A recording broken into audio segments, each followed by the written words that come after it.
Neste momento, através da Câmara Piraí Web TV, passaremos a transmitir ao vivo, diretamente do plenário Ivan Vernon Gomes Torres, a sessão ordinária legislativa da Câmara de Vereadores de Piraí.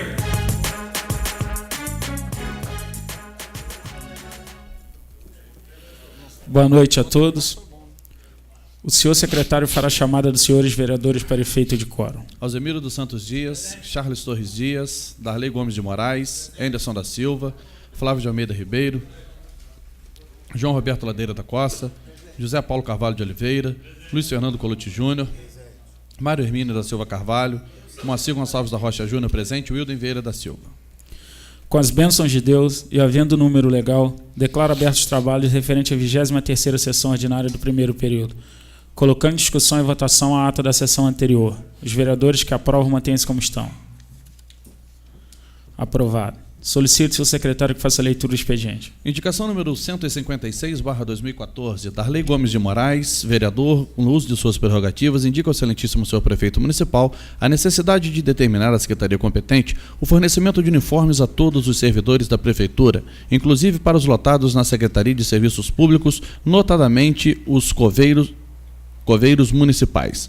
O uso de uniforme visa beneficiar também no orçamento dos servidores, sobretudo daqueles lotados na secretaria acima citada, pois essa reivindicação atenderá aos reclamos dos próprios servidores, pois aqueles que trabalham como coveiros necessitam de equipamentos especiais, tipo luvas longas, máscaras, botas de borracha e óculos. Solicitamos que medidas urgentes sejam tomadas no sentido do pronto atendimento a esta presente solicitação. A presente indicação já foi objeto de expediente número 46/2013 deste vereador. Sala das Sessões, 13 de maio de 2014, Darley Gomes de Moraes, vereador. Indicação número 157/2014, José Paulo Carvalho de Oliveira, russo, vereador com assento nesta Casa Legislativa, no uso de suas prerrogativas, indica ao excelentíssimo senhor prefeito municipal para que determine junto à secretaria competente a viabilidade de se fazer um estudo para tornar em sentido único as ruas dos bairros Prefeitura e Sossego neste primeiro distrito de Piraí. A presente reivindicação visa atender aos reclamos dos motoristas que circulam pela via, visto que as ruas são estreitas e com os veículos estacionados nas suas margens torna-se difícil a passagem de dois veículos no sentido contrário, por se tratar de um trajeto circular de curto percurso, tornando a via em sentido único, resolveria os transtornos dos que por ali transitam. Sala das Sessões, 13 de maio de 2014, José Paulo Carvalho de Oliveira, russo, vereador. Indicação número 158/2014, Luiz Fernando Colucci Júnior, vereador nesta colenda casa, usando de suas prerrogativas, indica ao excelentíssimo senhor prefeito municipal a necessidade de se fazer um estudo técnico a fim de realizar obras de recuperação e manutenção da estrada Hugo Lengruber Portugal, na Fazendinha, no trecho compreendido no valão até o quilômetro 3, passando pela estrada da Lagoa do Toco e assentamento Terra da Paz, em antiga fazenda Aimorés, em Santanésia, distrito deste município. A estrada acima mencionada necessita da referida manutenção, pois em dias de chuva forte formam grandes poças d'água e lamas, em virtude dos buracos ali existentes, com isso tornando-se intransitável, prejudicando a vida dos moradores, visto que até mesmo os ônibus deixam de circular naquele local.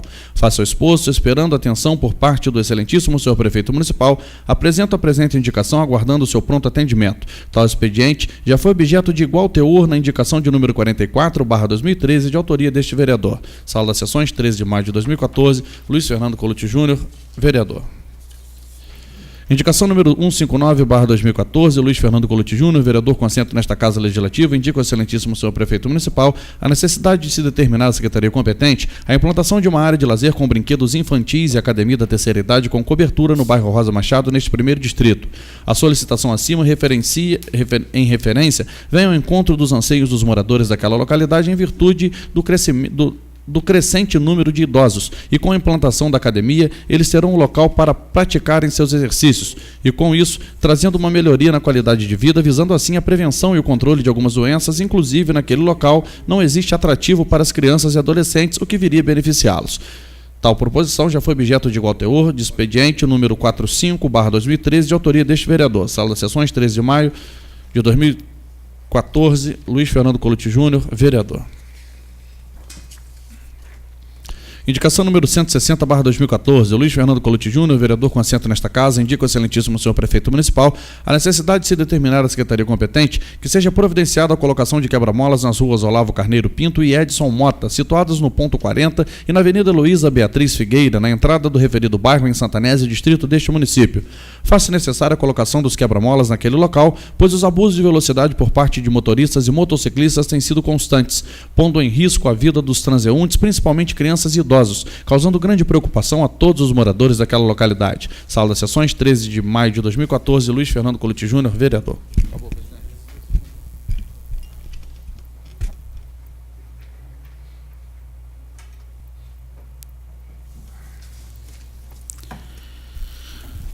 Passaremos para o grande expediente para o uso da palavra em tema livre aos senhores vereadores inscritos na forma regimental pelo tempo máximo de 10 minutos. Com a palavra o vereador Charles.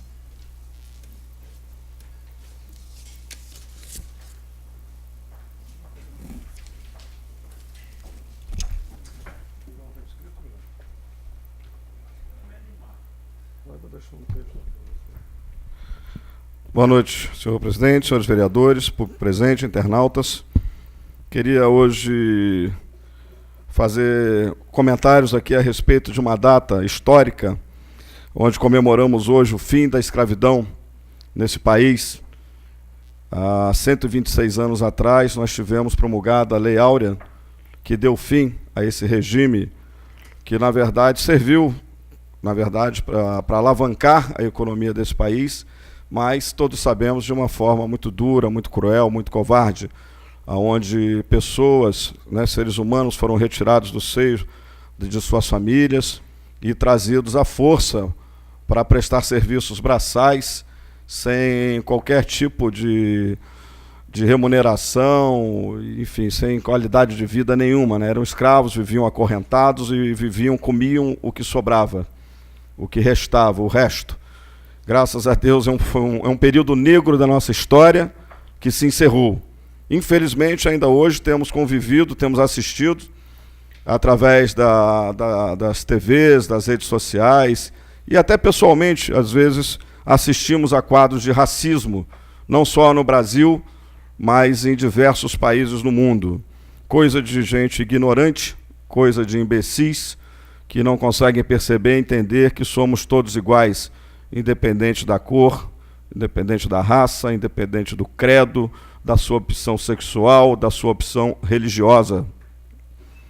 Por esse motivo, eu trouxe um texto que faz menção a isso e gostaria de ler para os senhores. A Lei Áurea, o final de uma luta que começou bem antes de 1888. Antes da Lei Áurea, sancionada há 126 anos, Amazonas, Rio Grande do Sul e São Paulo já não tinham mais escravos. O sistema logo chegaria ao fim. Em 13 de maio de 88, a princesa Isabel assinou a Lei Áurea, decretando o fim da escravidão no Brasil. Nessa época, porém, a escravidão estava em decadência, como no sistema econômico o contingente de escravos era menor que o de negros livres e alforreados. O trabalho assalariado já existia e o império estava sob pressão dos movimentos abolicionistas nacionais e da Inglaterra. A escravidão era uma rainha sem coroa, segundo a professora de História do Instituto Federal do Sertão de Pernambuco, Valéria Costa. Nessa época, explica ela, o sistema escravagista já tinha ruído e o seu fim iria chegar de qualquer forma, com ou sem a assinatura da princesa Isabel. As origens da decadência da escravidão começaram em 1850, segundo Valéria. As leis daquela época contribuíram para o seu colapso, com a Eusébio de Queiroz, que proibiu o tráfico de escravos africanos para o Brasil, impossibilitando a renovação da mão de obra, que já estava lutando para se libertar. Nos anos 40, de 1840, cresceu o número de escravos que juntavam dinheiro e compravam sua própria alforria. Outros fugiam para quilombos. Havia os chamados escravos de ganho, que tinham autorização para trabalhar com a condição de pagar aos senhores metade de tudo que obtinham. Com o dinheiro, eles compravam a própria liberdade e a de membros da família. Em 1871 foi assinada uma lei que garantia ao escravo o direito de pecúlio, ou seja, proibia que o senhor confiscasse do escravo dinheiro que ele economizava. Em 1871 foi proclamada a Lei do Ventre Livre, que libertava os filhos de escravas nascidas depois da lei. Mas seu impacto foi pequeno. A lei determinava que o senhor cuidasse dos filhos de mães escravas até os 8 anos de idade, quando estes deveriam ser entregues ao império, que pagaria uma indenização ao senhor. Mas o senhor poderia decidir utilizar serviço dessas crianças até os 21 anos de idade, abrindo mão de pagamento.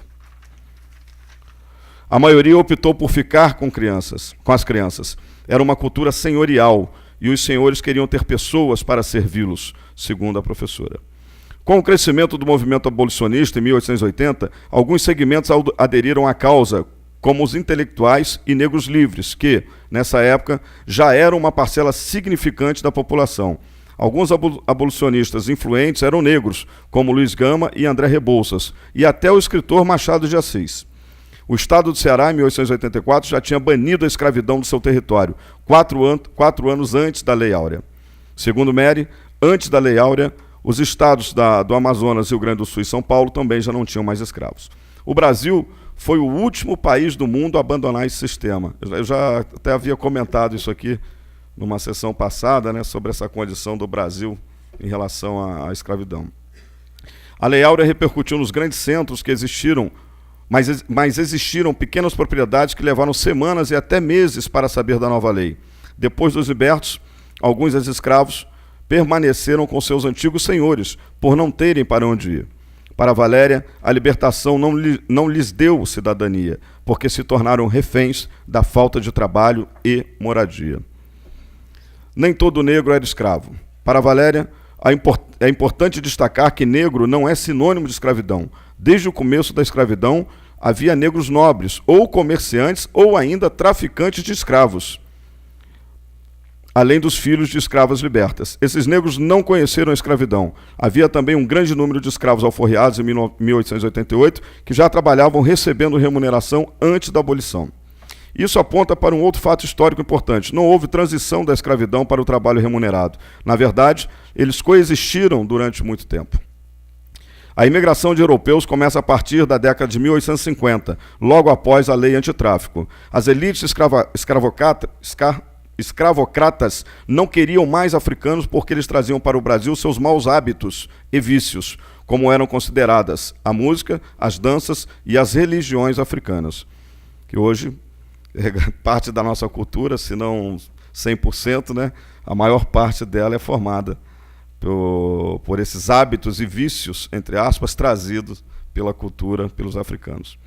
A imigração europeia também fazia parte de uma tentativa de embranquecimento da população e da crença de que o europeu trazia consigo uma nova lógica de trabalho, porque, ao contrário do negro, ele teria o trabalho como algo enobrecedor.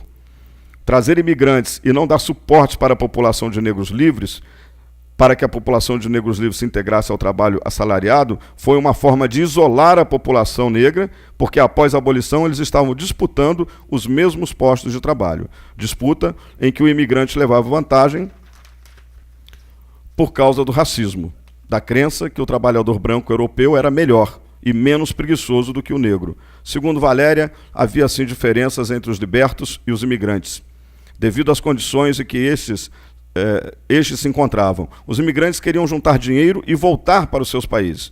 Por isso, aceitavam qualquer trabalho. Os escravos estavam saindo de uma cultura de opressão e queriam trabalhar, mas não no mesmo sistema do qual tinham se libertado. Após a abolição, o que existia era uma população negra desempregada que tinha dificuldade de acesso à compra de terras devido à Lei de Terras de 1850, disputando vagas com os imigrantes, em uma cultura que ainda era escravocrata e racista. De acordo com Valéria, a escravidão foi uma cultura que ainda impregnada na sociedade, a escravidão foi uma cultura que ainda está impregnada na sociedade. Foram 400 anos de escravidão e faz apenas 126 anos que ela foi extinta. Parece muito tempo, mas as mudanças culturais podem levar séculos, e o racismo é a marca mais cruel da herança da escravidão.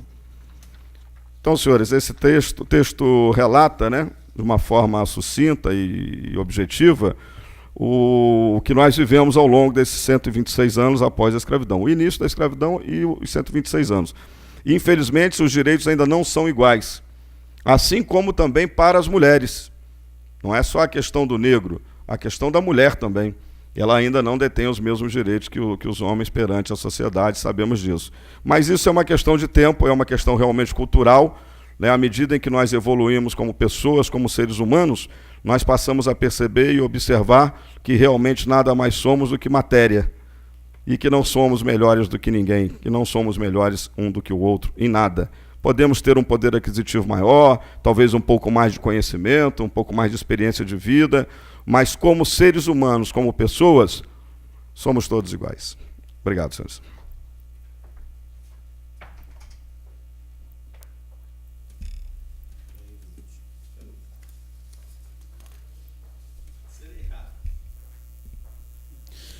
Com a palavra o vereador Alzimiro.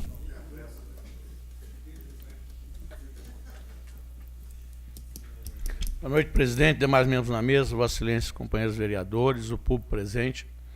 Bom, a gente fala desse dia importantíssimo aí, que foi a abolição da escravatura, e quando a gente se aprofunda um pouquinho mais, a gente vê que o sofrimento da raça negra a nível mundial, ela foi extrema. Começava pelo tráfico que eles faziam nos navios. A grande parte daqueles que vinham naqueles porões trazidos igual animais, já chegavam mortos. Então tinha que ser já uma pessoa ultra resistente para chegar aqui na nossa colônia, que era a colônia de Portugal, para poder sobreviver àqueles maus tratos e suportar aquele tipo que seriam dias e dias de viagem nos porões de navios aí, os navios negreiros. Boa parte deles chegavam aqui, não tinham a resistência suficiente e eles acabavam morrendo durante essa viagem. E a gente observa como foi a evolução disso. Os ingleses, sempre havia submissão dos portugueses com relação aos ingleses. Os ingleses, através da industrialização, vendo que realmente precisava de um povo que consumisse, eles forçaram a princesa Isabel a assinar aquela lei que trazia gente que pudesse receber o capitalismo, começa a imperar desde essa época, para que pudesse comprar os produtos que a Inglaterra queria despejar aqui no Brasil, na época da industrialização. Então teria que haver pessoas para haver consumo.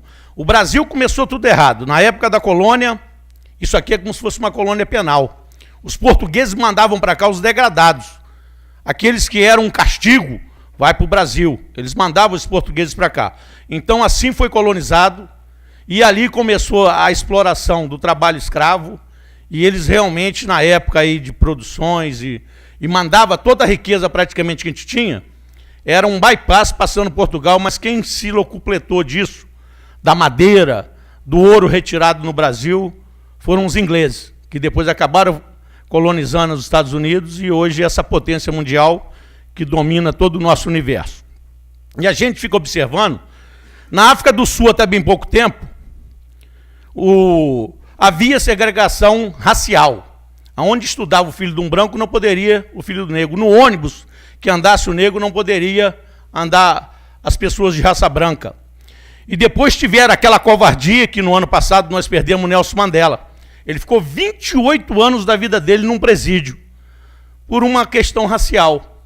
Depois ele virou presidente da República e não foi contra nenhum daquelas pessoas que cometeram essa injustiça contra ele. Talvez no mundo não existia um ser humano tão pacífico como foi Nelson Mandela. Sofreu todas essas consequências e, quando ele chegou ao poder, não fez nenhuma retaliação. Isso é uma coisa maravilhosa. E é uma coisa que eu coloco para vocês. Aqui no Brasil, ainda hoje, em algumas fazendas do Norte e Nordeste, existe o trabalho escravo.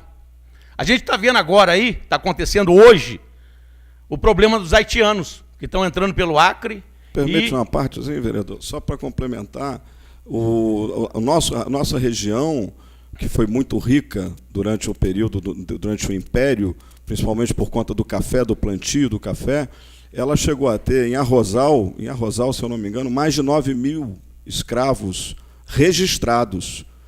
Na nossa região existia um traficante de escravos, né, um senhor que traficava, que era muito poderoso, e Arrozal, que é onde mora o nosso vereador Darley, chegou a ter mais de 9.000 escravos registrados. Isso fica aqui o registro. E quanto à questão do regime de escravidão, na verdade, ele ainda existe, né? Porque esse salário de fome que os nossos trabalhadores recebem, o regime de escravidão ainda não acabou. Obrigado, vereador. Não está totalmente abolido. Então, eu vejo que realmente se briga muito o Brasil hoje a questão capitalista, que é a exploração do trabalho através do capital, e a gente precisa realmente hoje politicamente estar avançando no sentido de que a gente precisa estar valorizando as pessoas que trabalham, que produzem, que fazem um país crescer, como é o caso desse país nosso que é o Brasil, que hoje a gente vê quantas pessoas procurando alguns postos de trabalho, hoje através da informatização, da robotização, as indústrias cada dia diminuem mais os postos de trabalho.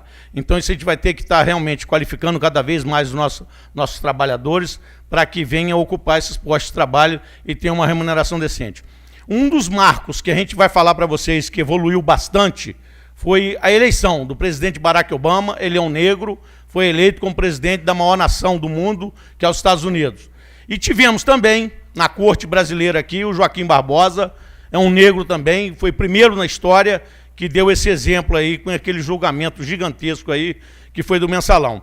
Então são portas que começam a se abrir. Eu tive um período que servi o Exército em Resende. Lá na Academia Militar, eu estou sendo sincero com vocês, no corpo de cadete, que era enorme, eu não conseguia ver uma pessoa da raça negra lá dentro daquele corpo de cadete. Isso eu servi em 76, lá na época que fiz o meu período militar obrigatório, do serviço militar obrigatório. Então, a gente fica observando como é difícil, às vezes, para a raça negra estar ocupando os postos. Aqui no Brasil, inclusive, criou-se o sistema de cotas. Hoje, nas universidades, nas empresas públicas, para poder fazer a inserção dessas pessoas dentro de alguns cargos de postos mais valorizados. É uma elitização completa, realmente, a dominação da raça, é uma coisa que entristece o coração da gente, uma pessoa simplesmente, por ser descendente, afrodescendente, ter esse tipo de tratamento. Então, gente, é só o que eu queria aqui me posicionar, falar com vocês que estamos aqui apreensivos como os nossos servidores públicos, estamos lá com a equipe, staff todo do prefeito lá nos aguardando, para ver realmente a proposta sobre o reajuste salarial, a perda da inflação aí do ano passado e, quem sabe, essa proposta que vem aí atender os anseios de vocês, que eu sei que não é de hoje que a gente aguarda uma resposta que venha atender aí todos esses servidores públicos do município de Piraí. Obrigado aí, boa noite, gente.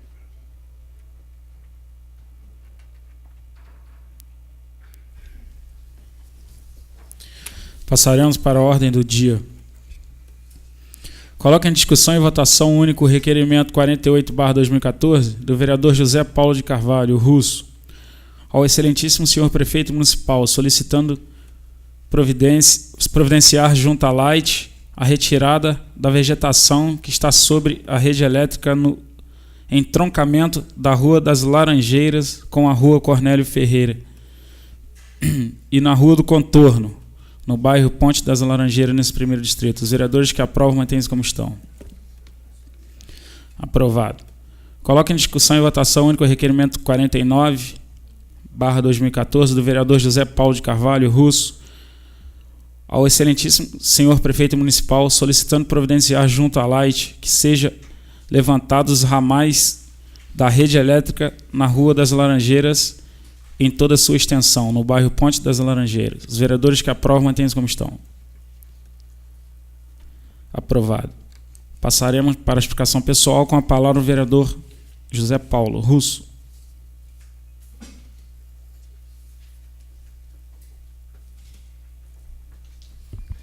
Boa noite, presidente, colegas vereadores, público presente, internautas. Vou falar da indicação que fiz para tornar sentido único a Rua do Morro da Prefeitura e Morro Sossego. Todos dois têm um formato oval e onde as ruas são apertadas. Isso é de um custo muito baixo, estou repetindo, do ano passado.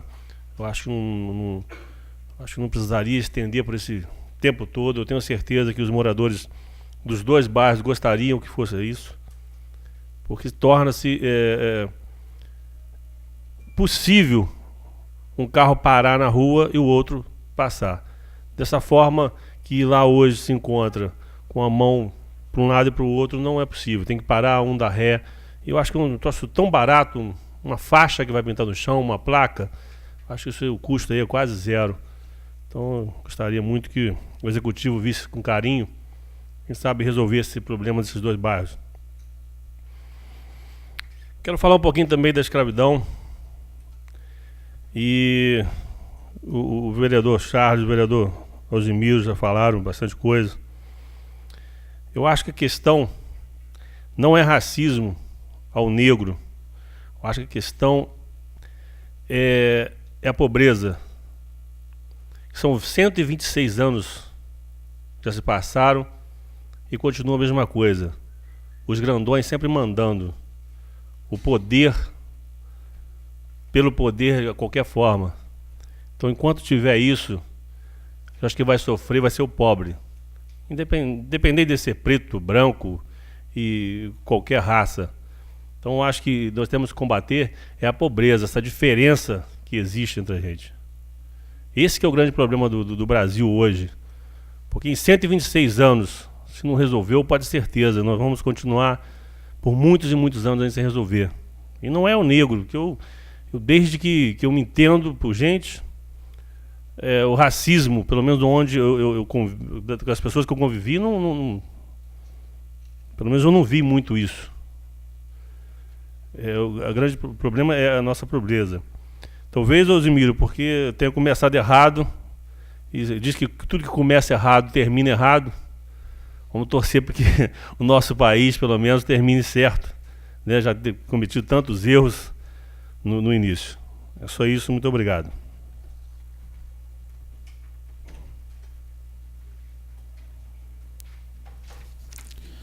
Não temos mais vereadores inscritos. Sob a guarda de Deus, declaro encerrada a sessão, convocando os senhores vereadores para a próxima sessão, dia 19 de maio do corrente ano, à hora regimental.